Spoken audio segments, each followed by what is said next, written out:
हे भगवान शिव, यदि सावन में आपके इस भक्त ऐसी कोई भूल हो जाए तो क्षमा करना, हम सब आपकी ही संतान है, और जो इस वीडियो को लाइक करे उसके दुख दर्द और गरीबी को दूर कर देना। लाइक जरूर करें। दोस्तों, सावन सोमवार के पवित्र दिन में यहाँ पर बांधे एक जोड़ी हरी चूड़ी 24 घंटे के अंदर में देखे चमत्कार। सावन का जो महीना होता है मर्यादा एवं ये भक्ति का महीना होता है, भक्ति का माह होता है।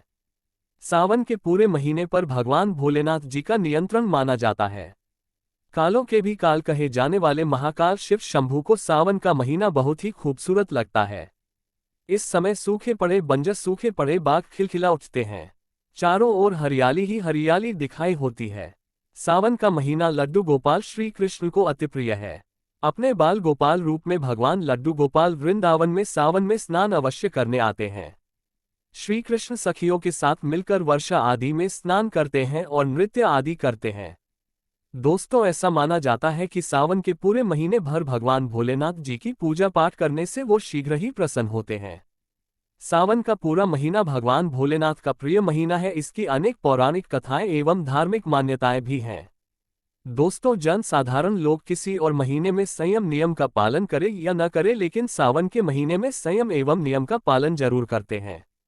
सावन में जो लोग व्रत आदि करते हैं तो उन्हें पूरे महीने भर लहसुन प्याज तथा किसी का झूठा भोजन भी नहीं करना चाहिए, क्योंकि इस समय वृद्धारी भगवान शिव की शरण में होता है। तो आप कोई भी ऐसा पाप न करें जिससे भगवान शिव क्रोधित हो जाए। तो आज की जो वीडियो है बहुत ही सुंदर है, ज्ञानवर्धक जानकारी है। इस वीडियो को अपने फायदे के लिए जरूर पूरा देखना है, क्योंकि अधूरा ज्ञान हमेशा अधूरा फल ही देगा और भगवान शिव का अपमान भी माना जाएगा। इसलिए सावन के शुभ अवसर पर वीडियो को अंत तक जरूर देखें और कमेंट में अपनी राशि जरूर डाल दीजिएगा। यदि हमारे पास कोई उपाय होगा तो वह आकर हम आपके कमेंट के रिप्लाई में जरूर बताएंगे। सावन के महीने की विशेष महत्व कुछ इस प्रकार से है। दोस्तों, सावन के महीने में ही समुद्र मंथन हुआ था। सावन के महीने में ही माता लक्ष्मी उत्पन्न हुई थी और माता लक्ष्मी को धन की देवी का दर्जा सावन के महीने में ही प्राप्त हुआ था। सावन के महीने में ही भगवान भोलेनाथ भूलोक पर आ जाते हैं और भूलोक पर जिनके घर पर यथावश शिवलिंग रखा हुआ होता है तो उनके घर में भगवान आश्रित रूप में जरूर आते हैं। दोस्तों, इस माह में भगवान विष्णु योग निद्रा में चले जाते हैं तो सृष्टि का जो भार होता है वो भगवान भोलेनाथ संभालते हैं। तो आज की जो वीडियो का विषय है बहुत ही सुंदर है कि इस वृक्ष पर बांधे 2 जोड़ा हरी चूड़ी आपकी हर इच्छा शीघ्र ही पूर्ण होगी। और इस वृक्ष पर सावन में अगर हरी चूड़ी बांधते हैं तो आपकी सभी मनोकामना शीघ्र ही पूर्ण होगी और आपका आने वाला समय भी सुगमता पूर्वक से गुजरेगा और कैसी भी आपके जीवन में जो परेशानी चल रही हो वो परेशानी भी समाप्त हो जाएगी। अच्छी चूड़ी सभी समुदाय के लोग पहनते हैं। हिंदू, मुस्लिम, सिख, ईसाई सभी लोग अपने हाथों में चूड़ियां अवश्य धारण करते हैं। कोई उसे बैंगल्स बोलता है तो कोई इसे करे तो कोई इसे चूड़ी आदि बोलता है, लेकिन चूड़ी का महत्व सर्वप्रिय है। देवी देवताओं को अति आकर्षित करने वाली चूड़ियां मानी जाती है, खासकर माता रानी जो महिला चूड़ी पहनकर। दोस्तों, अगर आप भी भोलेनाथ के सच्चे भक्त हैं तो कमेंट बॉक्स में ओम नमः शिवाय जरूर लिखना, और अगर आप भोलेनाथ से प्यार करते हैं तो एक लाइक जरूर करेंगे। दोस्तों, भगवान भोलेनाथ जी को ये 3 वृक्ष अत्यंत प्रिय है और इस वृक्ष की पूजा करने से शिव पूजा करने का ही फल प्राप्त होता है। दोस्तों, इस वृक्ष के बारे में शास्त्रों में ये भी कहा जाता है कि मनुष्य जाति के जन्म कल्याण के लिए स्वयं भगवान भोलेनाथ एवं माता पार्वती इन वृक्षों के रूप में भूलोक पर अवतरित हुए थे, अर्थात भूलोक पर जन्म लिया था। तो आइए इस वीडियो में जानते हैं सावन में हरी चूड़ी का महत्व। दोस्तों, हरा रंग सौभाग्य एवं उल्लास का प्रतीक माना जाता है जो मन को शीघ्र ही आनंदित करता है। हरा रंग प्रकृति का वो स्वरूप है, हरा रंग प्रकृति का स्वरूप माना जाता है और माता पार्वती भी प्रकृति है एवं भोलेनाथ को पुरुष माना जाता है। दोस्तों, हरे रंग का उदाहरण कुछ इस प्रकार से है जैसे सावन में भगवान शिव जी को चढ़ाए जाने वाले बेलपत्र, धतूरा, भांग एवं दूब हरे रंग की होती है। दोस्तों, प्रकृति निर्माण करने वाले भगवान भोलेनाथ हरे रंग से अति शीघ्र ही प्रसन्न होते हैं। सावन में जो महिला हरे रंग की चूड़ी पहनती है, हरे वस्त्र धारण करती है, उन्हें अखंड सौभाग्य की प्राप्ति होती है। दोस्तों, इसलिए कहा जाता है जितनी भी माताएं बहनें हैं उन्हें पूरे सावन के महीने में हरे रंग की चूड़ी जरूर पहननी चाहिए, हरे वस्त्र जरूर धारण करने चाहिए। सावन के महीने में जो माताएं बहनें भगवान भोलेनाथ की पूजा करती हैं, शिव पूजा करती है, ऐसी माता बहनों को हरे रंग के वस्त्र धारण करने चाहिए और भूलकर भी सावन के महीने में नीले और काले वस्त्र किसी भी महिला को कदापि नहीं पहनने चाहिए। ऐसा माना जाता है कि इस रंग के कपड़े पहनने से महिला के पति पर कष्ट आते हैं और उनके पति की आयु कम हो जाती है। तो दोस्तों, इस वृक्ष पर किसी भी सावन सोमवार के दिन या सावन में किसी भी समय जरूर बांधे हरी चूड़ी। दुर्भाग्य आपका सौभाग्य में बदल जाएगा। कैसी भी आपके ऊपर परेशानी हो, गरीबी हो, कष्ट हो, कर्ज हो, तकलीफ हो, जीवन में जो परेशानी हो, वो सारी समस्याएं समाप्त हो जाएंगी। दोस्तों, केवल एक ही सोमवार के दिन अगर आप यह उपाय करते हैं, हरी चूड़ी इस वृक्ष पर बांधते हैं, तो आपके जन्म जन्मांतर की गरीबी भी मिट जाती है और शीघ्र ही आपके एक ही सोमवार के दिन ये उपाय करने से मनोकामना पूर्ण होगी। तो दोस्तों, वो वृक्ष कौन सी है, आइए जानते हैं। प्रथम वृक्ष है शमी का वृक्ष। शमी के वृक्ष के बारे में ध्यान से सुनिएगा। तो शमी का वृक्ष माता पार्वती का एवं भगवान भोलेनाथ जी का मिश्रित स्वरूप कहा जाता है। इसलिए दोस्तों, शमी के वृक्ष को उमा महेश्वर वृक्ष भी कहा जाता है। पूरे सावन भर शमी के वृक्ष पर माता पार्वती एवं भगवान भोलेनाथ जी का वास माना जाता है। सावन के महीने में गोधूली बेला पर प्रदोष काल के समय अर्थात दोस्तों जब न ही दिन हो और न ही रात अर्थात संध्या काल के समय, तो इस वृक्ष को संध्या काल के समय में, गोधूली बेला में या फिर प्रदोष समय में इस वृक्ष को छूने से पाप दोष कष्ट एवं परेशानी केवल सावन के महीने में छूने मात्र से समाप्त हो जाती है। दोस्तों, सावन के पवित्र महीने में अगर शमी वृक्ष की जड़ पर कच्चा दूध डाला जाए तो भगवान शिव शीघ्र ही प्रसन्न होते हैं एवं माता पार्वती का ढेर सारा आशीर्वाद प्राप्त होता है। दोस्तों, शमी के वृक्ष का महत्व कुछ इस प्रकार से है। भगवान राम रावण पर आक्रमण करने के पूर्व भगवान राम ने शमी वृक्ष की पूजा की थी और पांडवों ने अपने दिव्य हथियार भी शमी के वृक्ष के नीचे में दबाए थे। शमी का वृक्ष जिस घर में लगा होता है उस घर का कल्याण हो जाता है और उस घर में सभी प्रकार के भौतिक सुख वास माना जाता है। तो दोस्तों, सावन के किसी भी सोमवार के दिन शमी वृक्ष पर उमा महेश्वर का ध्यान करते हुए 2 जोड़ी हरी चूड़ी एवं हरे रंग का रिबन जरूर बांधना चाहिए, या फिर हरे कलर का जो भी आपको श्रृंगार आदि मिल जाए वो आपको जरूर बांधना चाहिए, जैसे कि हरे रंग की मेहंदी, हरे रंग की बिंदी आदि या हरी चूड़ियां जरूर बांधनी चाहिए। दोस्तों, कैसी भी आपकी मनोकामना हो वो एक ही बार में पूर्ण हो जाएगी, क्योंकि इस खास समय पर यानी सावन के समय में भगवान शिव खास तौर पर वास करने आते हैं धरती पर और शमी के वृक्ष में स्थायी रूप से वास करते हैं। शमी का वृक्ष छूने मात्र से आपकी मनोकामना शीघ्र ही पूर्ण हो जाएगी। पूरे सावन भर अगर शमी के पत्ते भोलेनाथ जी को उनकी पूजा में चढ़ाते हैं तो इससे अष्टलक्ष्मी आपके घर में वास करती है। आपके घर में कैसी भी गरीबी हो, दरिद्रता हो, दुख हो, परेशानी हो, गरीबी हो, बीमारी हो, सब समाप्त हो जाती है और पूर्ण रूप से आपके घर में भौतिक सुख आकर के निवास करने लगते हैं। दोस्तों, दूसरा वृक्ष है धतूरे का वृक्ष। धतूरे का वृक्ष भगवान भोलेनाथ के उग्र रूप काल भैरव के अंश से उत्पन्न हुआ है। ऐसी मान्यता है कि शिवलिंग पर धतूरे के पत्ते या पुष्प फल चढ़ाने से राहु केतु एवं शनि के को प्रभाव समाप्त होते हैं।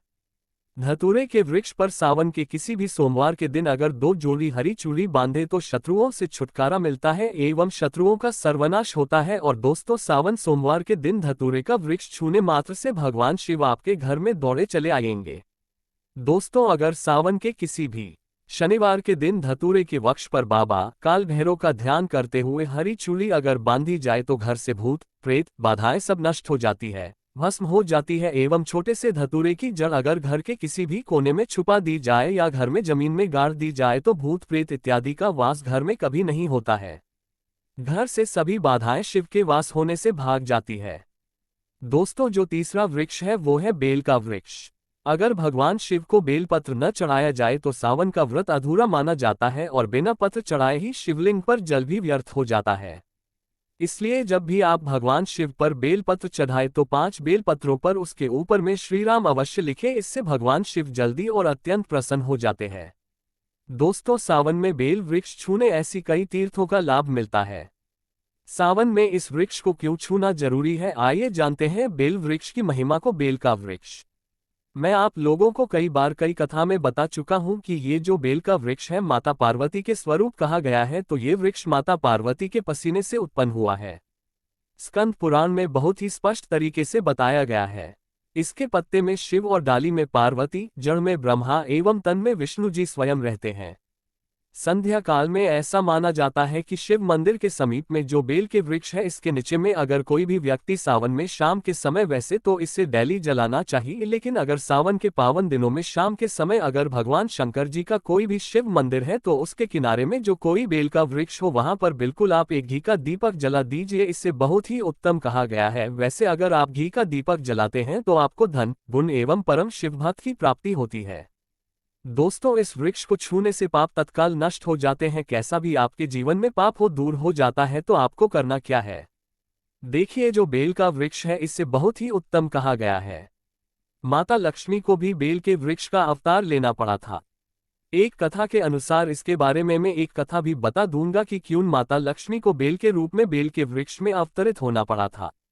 मैं इसके बारे में भी एक कथा भी आपको बता दूंगा। तो आपको सावन के पवित्र दिनों में बेल के वृक्ष के नीचे हो सके तो घी का दीपक जरूर जलाएगा।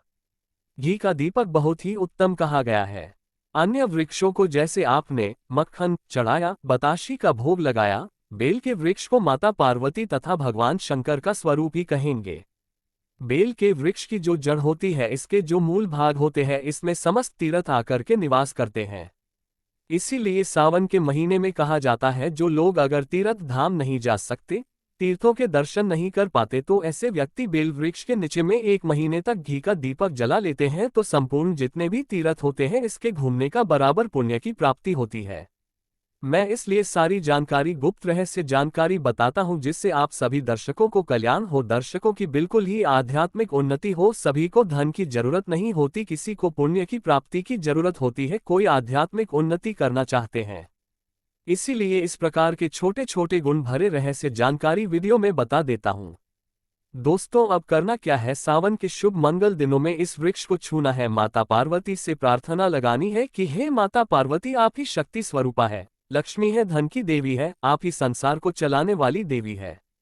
इस प्रकार से प्रार्थना करते हुए इस वृक्ष को छूना है और बोलना है, मेरी गरीबी मिटाए माता, मेरी निर्धनता को मिटाए, मेरे जीवन में चल रही परेशानियां, सारी परेशानियों को दूर करें। इस प्रकार प्रार्थना करते हुए आपको एक कपूर और एक लौंग को भी जला देना है और एक काम जरूर करना है। जलाने के बाद इस वृक्ष को आपको बोलना है कि मैं भोग स्वरूप आपको धतूरे के पत्ते एवं धतूरे के फल समर्पित कर रहा हूं, आप स्वीकार करें। दोस्तों, इस वृक्ष की जड़ के नीचे में भी आपको धतूरे के फल एवं पुष्प है तो पुष्प भी रख सकते हैं, फिर पत्ते रख दीजिए। और अब वृक्ष आपको छूना है प्रार्थना करते हुए कि हमारी गरीबी मिटाए, हमारी निर्धनता मिटाए, बिल्कुल ही आपके जीवन में कभी गरीबी नहीं आएगी। और एक प्रार्थना जरूर करना है, किसी की हाय लग गई हो, बददुआ लग गई हो, किसी का दोष लगा हो जिसके कारण हमारी आध्यात्मिक उन्नति नहीं हो पा रही हो, तो आप जो है हाय बददुआ एवं किसी का दोष लगा हो उसे तुरंत दूर करें। शनि राहु केतु का अगर दुष्ट प्रभाव लग रहा हो, नवग्रहों में से कोई नवग्रह हमें पीड़ित कर रहा हो, या फिर किसी भी हमारे पूर्वजों द्वारा किसी भी प्रकार का हमें पितृदोष लगा हो, क्योंकि पितृदोष लगने के कारण व्यक्ति की आत्मिक नति भी नहीं हो पाती, तो आप बोलना कि समस्त प्रकार के दोषों को आप दूर करें, अपने अंदर में खींच लीजिए और आप हमें दोष मुक्त कर दीजिए। तो इस प्रकार से आपको ये प्रार्थना करनी है। और एक काम आपको जरूर करना चाहिए, आपको सावन के समय धर्म शास्त्रों में कहा गया है, बहुत सारे लोग भी बताते हैं, हमारे गुरु जी भी कहा करते थे, सावन के दिन अगर बेल के वृक्ष की जड़ में मिश्रित युक्त मिश्री, जो मिश्री आती है खड़ी खड़ी, आप सभी दर्शकों को जरूर पता होगी, शक्कर टाइप की होती है, तो आपको मिश्री डाला हुआ दूध अगर आप इनकी जड़ में डालते हैं तो ऐसा कहा गया है कि ऐसा व्यक्ति कभी निर्धन नहीं होता। ऐसे व्यक्ति के जीवन से किसी भी प्रकार से अगर लक्ष्मी रुष्ट हो चुकी हो, ऐसे व्यक्ति पर माँ लक्ष्मी भी प्रसन्न होती है, ऐसे व्यक्ति के जीवन में धन का अभाव नहीं होता, ऐसे व्यक्ति फिर निरोग रहते हैं, निरोग काया प्राप्त होती है। आप चाहते हैं तो यही क्रिया नियम के वृक्ष पर भी कर सकते हैं। नियम के वृक्ष पर माता लक्ष्मी निवास करती है, समस्त दैवीय शक्ति निवास करती है। नियम के वृक्ष में अगर आप जो है सावन के शुभ मंगल दिनों में आपको 1 गिलास या फिर 1 लोटे सामर्थ्य के अनुसार तांबे के लोटे में आपको दूध डाल करके इनके अंदर जो है अभिषेक करना चाहिए, इनकी जड़ में डालना चाहिए, लेकिन आपको मीठा दूध ही डालना है, मिश्री मिला हुआ दूध आपको चराना है, इनकी जड़ में डालना है और गरीबी मिटाने की प्रार्थना करनी है। या फिर जिन लोगों पर कर्जे का भार है वो लोग बोल सकते हैं कि हमारे कर्जे का भार दूर हो, या फिर जीवन में जो किसी भी प्रकार की जो परेशानी है वो परेशानी भी बोल देना, वो परेशानी तत्काल ये वृक्ष समाप्त करते हैं और आपको इसे छू करके आ जाना है। दोस्तों, सावन में आप इन वृक्षों को जरूर छुए, आपका कायाकल्प हो जाएगा, भगवान शिव आपके ऊपर मेहरबान हो जाएंगे, आपकी भक्ति की कामना आराधना पूर्ण हो जाएगी। तो अगर आप महादेव की कृपा प्राप्त करना चाहते हैं और उन्हें अपने घर पर बुलाना चाहते हैं तो कमेंट बॉक्स में लिखिए भगवान शिव आपका स्वागत है हमारे घर में, हर हर महादेव, ओम नमः शिवाय, एक लाइक जरूर करें।